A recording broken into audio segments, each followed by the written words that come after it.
We're talking actors and directors who put on the shows. We're talking playwrights and designers who you'll want to know. From the very first rehearsal to the final curtain call. We might be off Broadway, but we're talking about it all. 'Cause we're two local gals With global pals, it's everything, everything, everything theater. with Benita And Ellen.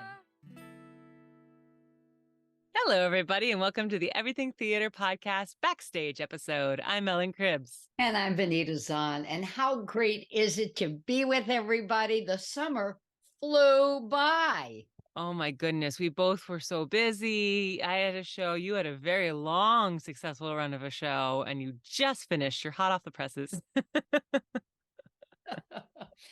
My laundry is caught up. I cleaned out the car. But I still have a few things that have to get tucked away. I run out of time. And I'm back to, working and planning, and you've got auditions upcoming for, we were saying, it's kind of fun. Ellen and I are bookending Theater Voices this year as the director. Ellen has the first show, All the Timing, Mm-hmm. and I'm directing the last show, Love, Loss, and What I Wore. So, Yeah, yay, girls. It's love. Yes, exactly. Yay, girls. Yay, Theater Voices. If you're not familiar, they're great. They're staged readings, so they're a little bit of a different theatrical experience, but they are so polished staged readings. It's not just standing at a, music stand and barely knowing what you're talking about. These are thoroughly rehearsed and good actors. Which is a challenge for my show because it is usually done with music stands. Right. Yeah. So I put my thinking cap on Gotcha. for that. I mean, that's the way that is staged. Mm-hmm. But anyway, and it's been great. But the summer really did fly by. Everybody's new seasons are, slowly, quickly being posted. A lot of exciting work going on. Oh, yeah. And I'm excited because by the time this hits, I will have finally I've had a minute to go over to Barrington. We're going to go see A New Brain. So I'm really excited to see that it's gotten great reviews. You've had a little bit more free time just because your show ended a little before mine. Where have you gotten to, and what have you been able to see, Ellen? Oh gosh. That's a fantastic question. My brain is still on vacation. Okay. Let's see, what have I seen recently? There okay. was a lot of Shakespeare going on this summer. I feel like I saw a lot of iterations of Shakespeare in some way or the other. Yeah. But no, we made our own Shakespeare. Yeah. Yeah. I should point, I was up at the Lake George Dinner Theater. It was the 45th anniversary production of Sheer Madness. It was created in Lake George at the Lake George Dinner Theater 45 years ago. Bruce Jordan and Marilyn Abrams took a show, it was a German play, and reworked it, developed it through the Jiva Playhouse. I think it was Playhouse. And Bruce tells a great story. This is why he doesn't like anybody to come into rehearsals. He lets somebody see it, and then they didn't give it a glowing review to someone who might have booked it. So that person didn't book it. But someone in Boston said, yeah, we'll take a flyer. The rest is history. The person who didn't book it has probably been kicking themselves. Well, they were ever since. And it's been, I believe, 129 countries. It's played all over. And it's while it's a comedy, and you adapt it and it grows with each community. We spent the first 2 days localizing it. Yeah, and there's so many local jokes. Right. And even once it's never set, we updated based on what was going on in the world. And we joked, there's one line in it that says, if I wanted to suffer that much, I'd become a Mets fan. We felt that if the show was going another week, we might have had to change it because the character is a Yankees fan, because the ability of those teams has turned. So, it's very much, in the moment. But as fun as it is, Bruce Jordan, who was the co-writer who directed this production, was also very clear that you have to play this for the murder. You don't play Mm. it for the comedy. And by Mm-hmm. playing it for the murder, it's on two levels. So, and I can't tell you any secrets. So if you get a chance, it'll be opening at the Kennedy Center again pretty soon. They take the summer off. I highly recommend it. It's so much. We had such a good time going to see it. It was a delight. It was great having you there. And which brings us to our question Mm-hmm. today about breaking the fourth wall. Um, and we had a lot of that happen Your show, because I couldn't believe how much of your show was breaking the fourth wall. And I don't know if this is some of the secrets that you can't share, but rehearsing that must have been very hard to kind of be prepared for all sorts of things the audience gives you. let's just say we were very prepared. Yeah. The joke was during the run of the show, I said, if I told you any of the secrets, my life wouldn't be worth a penny. But all that said, so this is a show that asks for audience input, but that's only half the third wall, the fourth wall. Then there's during the intermission in this show, we stay on stage. The actors are still Mm-hmm. out there because they're investigating the murder. And there are people who don't understand that Uh-huh. we're the actors. I'm not Benita. And they would come and they go, oh, I love watching her on television. I go, I hear about this Benita an awful lot. I hope she's a lovely woman. And sometimes they would get it, but sometimes we had a woman on more than one occasion walk up onto the stage. Wow. So they would say, are you looking for a hair appointment? Because it takes place in the salon. One night, a woman got up, he called on her to ask her questions, and she propositioned him. She wanted to know if he was single and she's available. And we didn't practice that answer. That's No, nothing can prepare you for that. no. And, things that people would holler out. So it's Yeah, interesting. because the night that I went, that was a pretty vocal audience. They did not give anyone an inch. They would say their thing, and you could see the investigator trying to get it back on track, and then they would hold on and say, "No, no." So it takes a certain skill set and Yeah. patience and a trust, I think, is the bottom line, don't you, Ellen? That Mm-hmm. when the audience um, treads too close. Yeah. And we had kind of opposite with complete works of William Shakespeare Abridged this summer, where there's a whole audience participation. Ooh, I can't speak tonight. Audience participation part where we bring someone up on stage. Yeah. So instead of the audience having kind of the safety of their seat where they can feel more free to shout out, we pulled someone up. And that was always our concern every night. Are we going to pull someone up who really doesn't want to be up here and is going to freeze on us and not give us anything to play off of? Right. So we would actually have to every night kind of like peek out at intermission and say, okay, like who's been laughing? Do we know anyone here who might be up for this? Which again is a seasoned, group of actors. Mm-hmm. To look at that. And then sometimes, we found sometimes that people who, we knew act were the ones who didn't understand their role. Mm-hmm. They thought they were part of the play. And they weren't. Mm-hmm. Not really. We're not writing a scene for you. Yeah. We're asking you to ask a question. Mm-hmm. And Mm-hmm. that's different. Yeah. So we've got some great ones. You want to start with Alex Perone? Who, by the Yeah. way, says hello. He came to the show. Oh, I love Alex so much. Yes, he's a Teddy. Yeah, so Alex says, as an actor, breaking the fourth wall and engaging in audience interaction can be so much fun. You get to really play and be silly, and it gives the rest of the audience permission to do the same.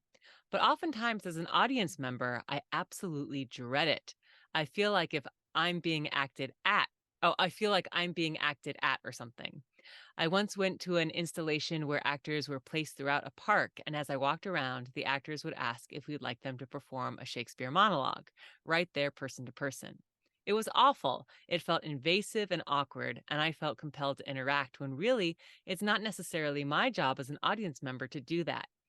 Now, there was another time when I was brought up on stage, and it was wonderful. Not So Common Players did a production of The Marvelous Wonderettes, and I was brought up on stage to play Mr. Lee. I knew some of the actors, which made it easygoing and fun. And it was for an audience of mostly Capital Region theater people, so there was really no pressure. And being a bit of a ham myself certainly helped. So I think it can work under the right circumstances. You know, do you, being an actor, do you participate or do you sit back? Oh, when I'm an audience member, And they're eliciting and soliciting response. I sit back. Isn't that I do too. funny? I want nothing to do with what's going on. Yeah. Yeah, I'm the same way. You know what? I'm not, it's not my stage that night. Mm-hmm. Mm-hmm. Although funny thing happened at Capitol Rep during your show, Midsummer Night. Midsummer's. Mm-hmm. They wanted to take a picture. Oh, yes. Yeah. Mm-hmm. And the audience wasn't playing. And they saw me. And they knew that if you call me, I'm not gonna leave you hang, you know. So they did, because they grab a phone. Yeah. And I could see it unfold before it even happened, because I knew they were gasping, in the sense, not, you would never know. Another Mm-hmm. actor knows that, yeah, ain't nobody throwing them nothing. Yeah. And they saw me, and Kevin McGuire called me out by name. Yeah. And okay, there's my phone. Have at it. You know, It's such a fine line. We actually had a night where in Complete Works of William Shakespeare Bridge, so we bring up someone to play Ophelia and they have to scream and it's a whole thing. But you don't know when you get called up what you're being pulled up for. And the way it's written is for the actor who pulls up the person just to run out and say, "Hey, come on up stage, come on stage with us." You don't give them a choice. Well, there was one night where that actor, I don't know why, he changed the line and he said, "Can I get a volunteer to come on up?" Crickets. Nobody. And then he went to someone, "Hey, why don't you come on up?" And then they said no, because they had been given the option to say no. And so it's interesting, if you're going to do that kind of interaction, you kind of have to just jump in and make the audience be a part. You can't give them the option to sit back. You bring them in, and you have to build that trust with them right away of like, yeah. it's going to be okay. We're going to take care of you up here, but you have to be part of this. Yeah. Well, and in sheer madness, you get the chance to question. Do you Mm-hmm. have questions? And sometimes they would come back from intermission, which of course, we were still on set, but the guy who plays the detective was out in the, lobby area. So he knew if somebody had a question, he'd go, "Okay, hands. Who's got a question?" And everybody sat on their hands. Mm. And then what do you do? And you know what? You just can't sweat. So he'd go, "I know that Mimi said," and then Mimi talks. And then once you've broken the ice, Yeah. I love Patrick White says, "When I was in acting school, we did a British play called The Changing Room by David Story about a rugby club in Yorkshire. The play is set in the locker room, and it shows the guys arriving for the match, changing and preparing to play, then returning, showering, and leaving, all over the course of a game. So when we arrived, the lockers are all upstage, and we would scurry up there facing the back wall, strip and uniform as quickly as possible. At the blue-haired matinee, 3 of us were upstage with our bums hanging out when you heard a high elderly voice ring out with, 'That one's cute.'" That's the kind of audience participation you don't quite expect. "Thank you, Mum." Yeah, But it happens. it does. I'll always remember, my husband and I always joke about this when I did Dead Man's Cell Phone.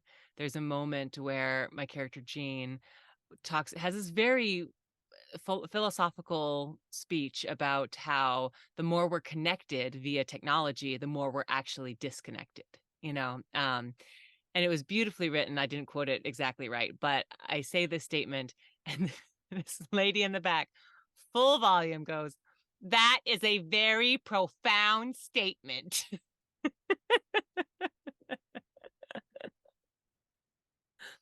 Thank you and good night. What do you do? Did you respond? Did you just let it go? I just let it go. I stayed in the world of the play because that one was not meant to break the fourth wall. Right. But there probably was a smirk on my face, I gotta admit.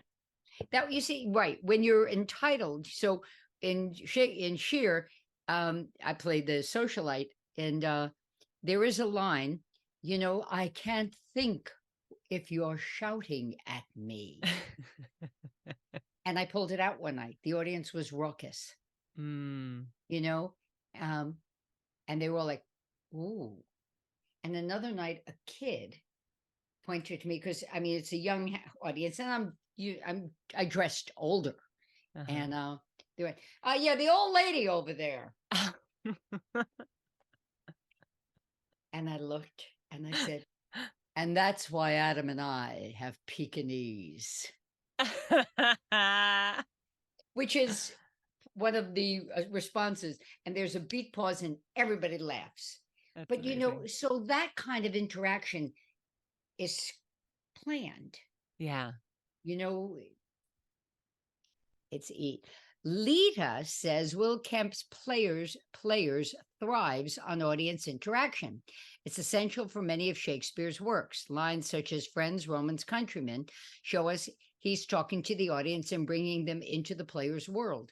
For me, it definitely took getting used to last season, but that's how we know the audience is engaged with our productions instead of being passive. Yeah. But in another house, another company, that wouldn't fly. And especially with Shakespeare, it's interesting because, nowadays we think of Shakespeare so proper and you got to, sit and listen. But Shakespeare was meant to have a rowdy crew. The groundlings would throw stuff on stage and yell at the actors. That's the way it was written, Right. There was no fourth wall. Yeah. Yeah. Interesting. Let's see. Carrie has an interesting story. Speaking of Shakespeare, I had an audience member bite me once. It was a production of Twelfth Night. I was Malvolio, and during the letter scene, I was blocked to shush an audience member by putting my finger close to their lips, though at no point did I actually touch the audience member. During one performance, the chosen audience member suddenly lunged forward, put their teeth around my finger, and then moved their head back so their teeth scraped against my finger. No blood, but they did break the skin. After the show, a castmate said, well, at least you have a good story to tell. So there you go. Carrie couldn't be any more dear to work with. Mm-hmm. Heather Liz says, this isn't so much an interaction story as a reaction story. When Slock did Sweeney back in 2016, she was the beggar woman. I remember seeing her wonderful performance. Every night, starting from the moment I stepped into the barbershop during the Act 2 climax, I started to hear people in the audience who had clearly never seen the show before start to pick up on the big reveal, her true identity. It would come in waves as more and more hints would drop, and I could hear members of the audience gasping and knowing all the way through Sweeney's realization. It was so cool to see what caused people each night to put the pieces together. It was my favorite part of each performance. Yeah. And what's interesting is I think part of that is house size. I played the same role a few years after Heather Liz in a bigger arena. And so it was the stage and the orchestra in, I don't know, 15 pieces in front, and then the house. Yeah. And I think it took you out of the action. Oh, yeah. Yeah, there's something about being in that close proximity, that allows for that audience reaction to be palpable on stage. Yeah. I see John Bliss says, as an audience member, I do not love interaction. I know the actors love it, but I feel like I'm in the self-checkout lane. How well put. I know. He says, a professor told a story about seeing a production of The Seagull years ago during Nina's I'm a Seagull speech. I'm a seagull. No, that's not it. I'm an actress. Someone shouted out, "You're a seagull." But, but it's interesting that he says, I know the actors love it because, in all honesty, as an actor, I don't really like doing audience participation either. Oh, it's scary. It's scary. Yeah. I mean, look, actors are out there buck naked anyway. Mm-hmm. Mm-hmm. But when the participation, the interaction starts, now you're in a position of them pointing and laughing at your Yeah. nakedness. Yeah, I remember. So at Complete Works again, I had a line during this big audience participation part where you start getting everyone reacting and they're supposed to say things. And one of my lines was to call someone out and say, "Excuse me, you did not participate with the rest of the group. You're going to have to do it all by yourself." And I dreaded that line every night because, first of all, half the time, or most of the time, everybody did participate. So I had to come up with like an adjustment to the line, and it's calling out an audience member. But anyway, there was one night where this elderly gentleman who was standing there with his arms crossed, he had a little smile on his face, he was watching, it seemed like he was enjoying it. And sure enough, he didn't participate. And I thought, oh, finally, I have justification for this line. And I even softened it a bit. I was like, good sir, you did not participate. You're going to have to do it all by yourself. And he didn't say a single word. He didn't change his expression. He just shook his head no. And then I was just stuck on stage. It felt awful. Like this, right? Yeah, Yeah. exactly. Wow. What'd you do? Oh man, I think I blacked out for 5 seconds in all honesty. I think Shrug I your just went, shoulders and move on, okay, right? sure, Yeah. all right, you're good enough. Bye. Thanks, darling. Yeah. Wow. Nelson says, personally, I love theater for the fact that in most plays there is a fourth wall. I get to be a character in their world doing their thing, and the audience gets to go on a ride. However, I have done 2 plays, 6 characters in search of an author, and Monty Python's Spamalot, that break the fourth wall.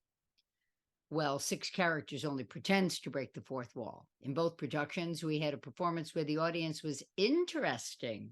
In 6 characters, I played the director of an acting troupe whose rehearsal is interrupted by a family who says that they are characters from a play looking for their author. During a charged interaction between my character and the character of the father, a member of the audience who wasn't planted said to me, "You should belt him." The finale, that's the finale, that's when you want to stop and say, "Sir, there's a phone number for anger management. I'm happy to get it for you," Let's see. The finale of Spamalot is almost entirely ad-libbed with a member of the audience. As King Author, I awarded the Grail to the audience member whose seat we find it under, knight them, and invite them to take a picture with me and the other knights. One night, the audience member took the Grail but refused to participate in any of the ritual to follow. Oh, that's hard. And but in the end, that's the beauty of theater. Mm-hmm. You just, as scripted and organized and rehearsed as it is, on any given night, Yeah. anything can happen. Yeah. I mean, I think of, and I love, speaking of like reactions, how people, as an actor, I kind of love it because it shows how invested they are when there's a big reaction, even if it's unexpected. Doing 39 steps, my character and the lead character is very will they, won't they the whole time. And at the very end, they're saying goodbye and they're like, but goodbye, goodbye. And they're like, both of them don't want to leave, And this guy just one night yells out, "Oh, just kiss her already."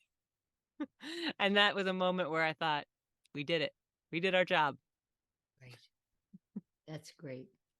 I posted something late today on our page, so I don't think we got any responses. We can talk about it and then talk about it.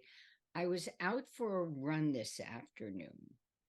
My first full, today would have been the first. This is the first day we didn't have a show on that. We're recording on a Tuesday. Mm-hmm. And my question that I posed was oh, here we go. Did he say something on it? Oh, Justin Friello said we have to talk about that one performance of Shakespeare in Love, about the third wall, the fourth wall. I keep saying third, the fourth wall. What's he talking about? I saw that too. I think he's referring to the student matinee. Oh, yeah. We Yeah, had they were. some students who, Yep. yeah, Yep. which, students can be great or not so great. They were interesting that night. Yeah. We'll leave it at that. They had some interesting comments. But nothing yet. You can't see the way it's so we're now for a run. And the question I posed was, how do you deal when the show's over? Yeah. What do you do with the, adrenaline gets you up here, and boy, is it a great drug, right? When it's cranking. But then when it's done, there's no bounce. Yeah. And you have to get used to that moment, living that. There's no grease paint to put on today. There's no applause. There's no, will the fourth wall be broken? There's none of that. So what do you do? How do you get back into the everyday? I mean, I went for a run. It was great. Yeah. Yeah. I think this is a fantastic question to pose. So it's We on should the put it page. back It's on out our there. Yeah, page. we'll do it for next backstage because this is a very psychological question too. Yeah. Yeah.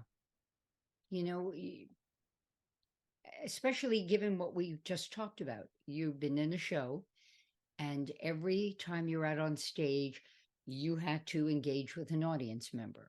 And you knew your lines, but you never knew what they were going to do.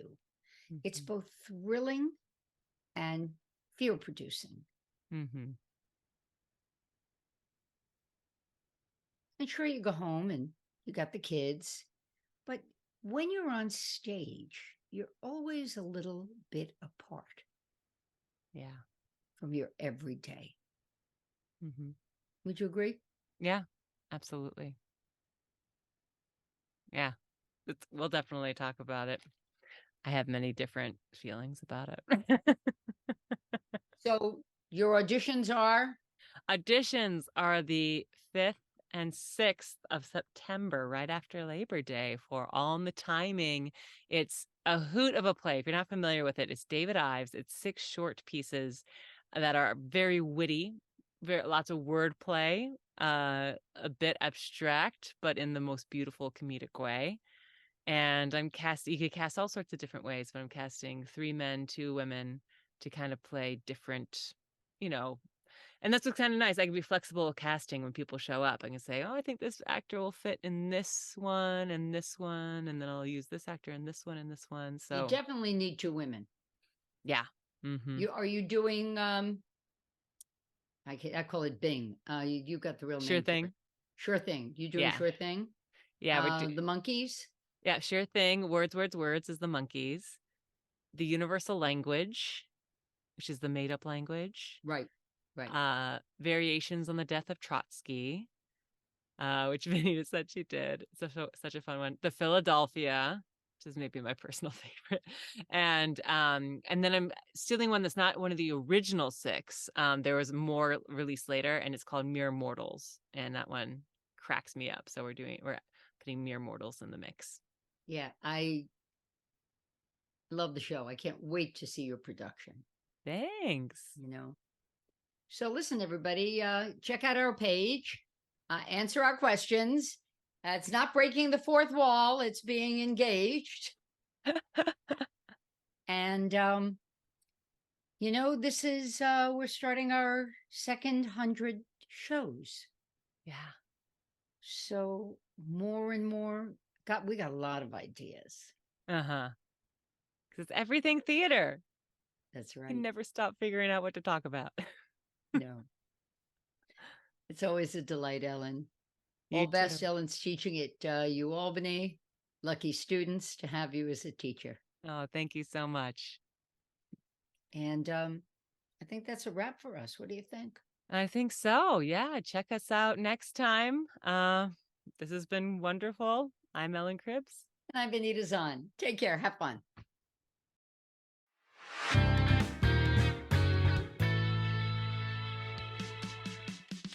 Thank you so much for listening to the Everything Theater podcast. Special thanks goes out to Alice Grinling for our photography and Justin Friello for composing our amazing theme song. Please remember to subscribe to our podcast and follow us on Facebook, Twitter, and Instagram. If you want to share your thoughts or what's going on in your theater community, you can reach out to us on social media or through our email at everythingtheaterpodcast@gmail.com. Till next time, it's everything, everything.